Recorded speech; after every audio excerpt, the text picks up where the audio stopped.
দিনাজপুরে কৃষক ভবেশ চন্দ্র রায়কে পিটিয়ে হত্যার অভিযোগের ঘটনায় তদন্ত শুরু হয়েছে। ঘটনার 4 দিন পরও কোনো মামলা হয়নি। সুরতহালে ভবেশ চন্দ্রের শরীরে আঘাতের চিহ্ন দেখা যায়নি বলে জানিয়েছে পুলিশ।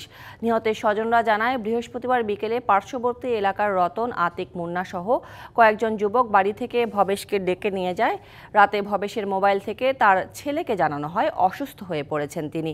পরে তাকে দিনাজপুর মেডিকেল কলেজ হাসপাতালে নিলে চিকিৎসক মৃত ঘোষণা করেন। এদিকে শনিবার ভারতের পররাষ্ট্র মন্ত্রণালয় ভবেশ চন্দ্র রায়ের হত্যাকে সংখ্যালঘুদের উপর নিপীড়নের ধারাবাহিকতা বলে মন্তব্য করে। তবে ভারত সরকারের দাবিকে প্রত্যাখ্যান করেছে বাংলাদেশ।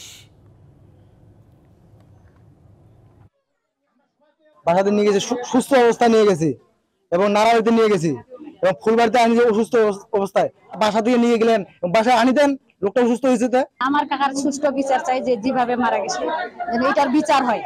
নিহত ভবেশের গায়ে কোথাও কোনো মারপিট কিংবা আঘাতের চিহ্ন পাওয়া যায়নি। তদুপরি যেহেতু সন্দেহের সৃষ্টি হয়েছে, পুলিশ গুরুত্বের সাথে বিবেচনা করে সার্বিক তদন্ত কার্যক্রম অব্যাহত রেখেছে। পরিবারের পক্ষ থেকে থানাতে এখনো কোনো মামলা করতে আসেনি, অভিযোগ দিতেও আসেনি।